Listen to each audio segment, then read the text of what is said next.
Hey, I'm back. I wanted to sit there and make another quick video real quick.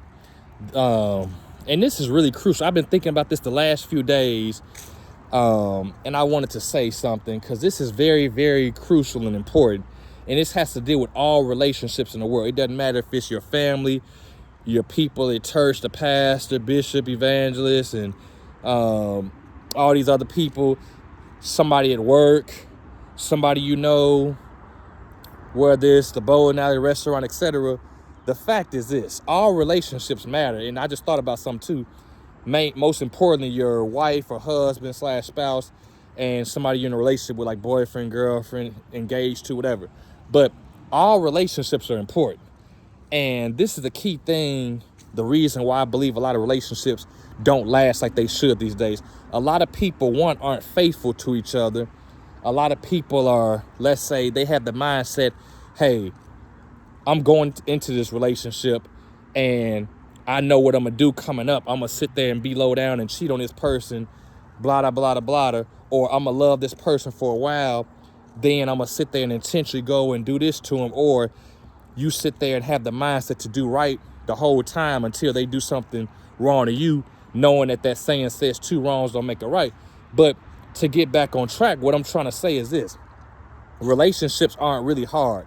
I'm not saying it's easy, because if marriage was easy, I would have been married right now. I'm not in a rush to get married. But really, my main point is this.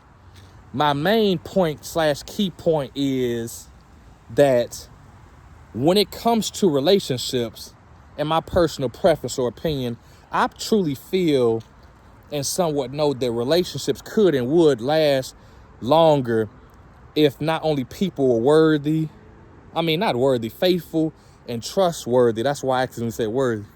but loving, kind, respectful to each other, and be able to keep the peace. The number one way to keep the peace, besides people walking away, besides people or one person being a bigger person and not saying nothing, not going back and forth arguing, etc., things of that nature, all the above. The main key way to sum it up is simply to agree to disagree. You don't have to always agree on the same thing. If you agree to disagree and you got your rights and she or he got his rights and opinion, that's fine. It doesn't matter about that. What matters is that you all were able to agree to be on different terms, but you all still love and respect each other. That's the key thing about it. So what I'm saying here is this: Proverbs 4:7, a really, really familiar, important passage of scripture, quotes or states in the Bible, the principal thing is wisdom. And the word principle in this case means the main topic, the main key, number one thing that matters and is important is to get wisdom, to be wise, to be more intelligent, to get more smart in the future, to elevate to the next level.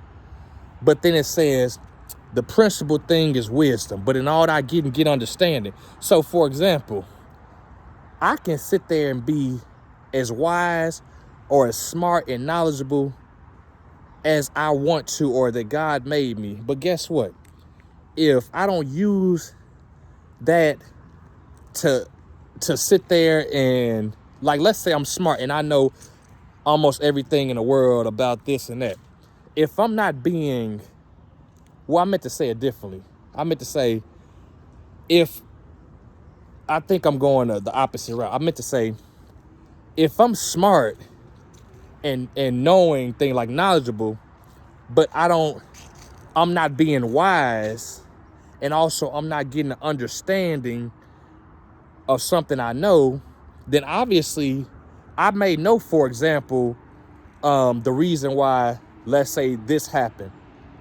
But if I don't go into details and get a full understanding and go deep into it, really, like, for example, the best way to put it is this: I can know why somebody got killed or shot, or I can know the reason why, let's say, somebody is not married to somebody else, like a famous person or whatever you want to say. But if I don't know the details behind it or the reason why to that particular matter, then it's like it all defeats the purpose. I only know what happened, but if I don't know why and how, then it kind of it doesn't really matter. It's like I just know, but I don't know the reason why, and I don't know the pros and cons to the whole situation. That's why it makes a big difference.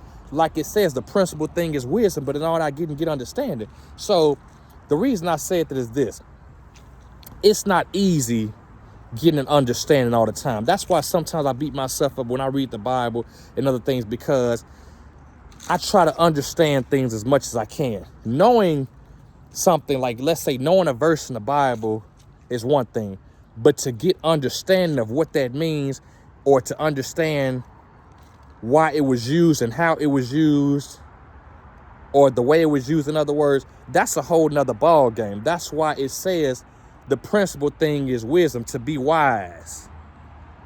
But still, you can't be wise without or until you truly get an understanding of what's going on or what you're talking about. And this is my last key point that I'm saying. The reason I'm making this video is because a lot of times when I talk to a person or people in general, my goal is to express my feelings. My goal is to listen to that person. It's a two-way street. But also, most importantly, is a lot of times I unfortunately don't understand what a person is saying, and I may have to ask them several times, what do you mean? I'm confused.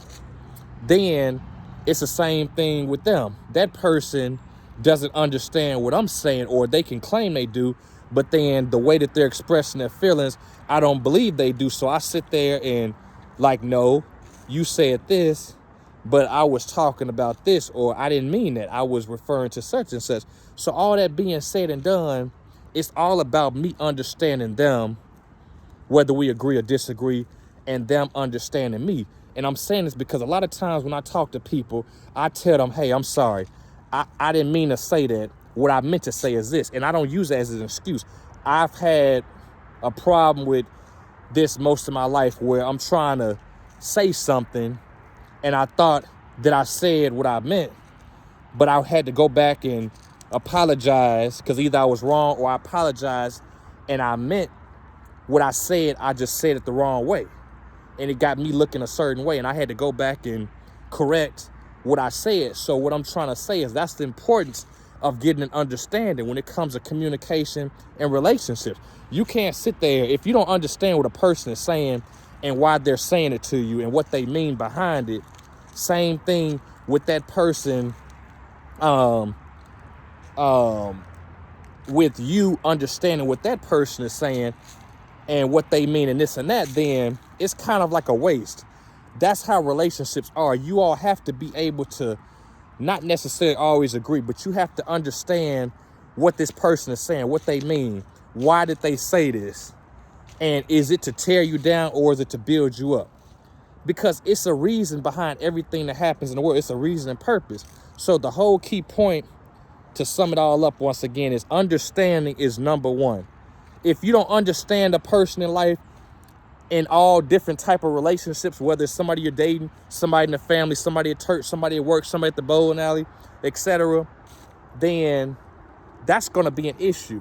Because a lot of people that may not understand another person, it's hard for them to deal with that person, because they're like, this person keeps saying this, but I'm not understanding what they're saying. I keep asking them to break it down and sum it up, but they can't do it, or they won't do it. So how are we supposed to be able to talk and fellowship and have a conversation in relationship, but it's not going nowhere? We can't really have a good, peaceful conversation because we can't understand each other. And most importantly, some people get mad or don't like the fact that them and that other person a lot of times don't agree with each other. Once again, you don't have to agree. It's not about agreeing with each other. You can agree to disagree. But of course, that's where this last part comes in. You got to make sure that that person did not or is not going back and forth with you, trying to debate with you, trying to sit there and start some mess, trying to gossip, trying to instigate, and trying to provoke you, trying to intentionally do stuff that's gonna piss you off or to cause you to get mad, like trying to start stuff. That's the key point. Other than that, if a person doesn't understand you and they're truly saying, hey, what do you mean by that? And they're not playing mind games and trying to just push you to the limits or test your patience, then that's fine. Let them ask that question, because a wise person is going to ask a question and try to become wiser and get that wisdom, knowledge, and understanding that comes from the Lord that Solomon asked the Lord for. That's why Solomon was the wisest person that ever stepped foot on this earth, of course, besides Jesus Christ. But that being said, all I'm saying is that relationships, in my personal preference or opinion, would be better and last much longer if people not only were faithful, trustworthy, and loving to one another, but once people understand each other in a conversation. Y'all don't have to agree about this or that. Be at peace with each other. And that's, I forgot that verse. It says something about be at peace and something about loving or whatever like that. For without that, no one shall see the Lord. But that's the whole key purpose here of the video, that when people learn how to love and be at peace, whether you all are mad and stuff, sit there and kiss each other, hug, or do something that's going to make the other person feel good and nip that stuff in the bud. Life is short as it is. People hold grudges. You can't love God if you're not being godly to that person and forgiving and loving. That's to everybody. If, for example, if I love everybody in the world, but I hold a grudge against one or two people, that's basically saying that I don't love nobody, because I either love everybody or I hate everybody. You can't be lukewarm in the middle. So the point is, understanding goes a long way. That's part of relationships. That's a key thing that makes the relationship better and builds everything up and gets people to the next level.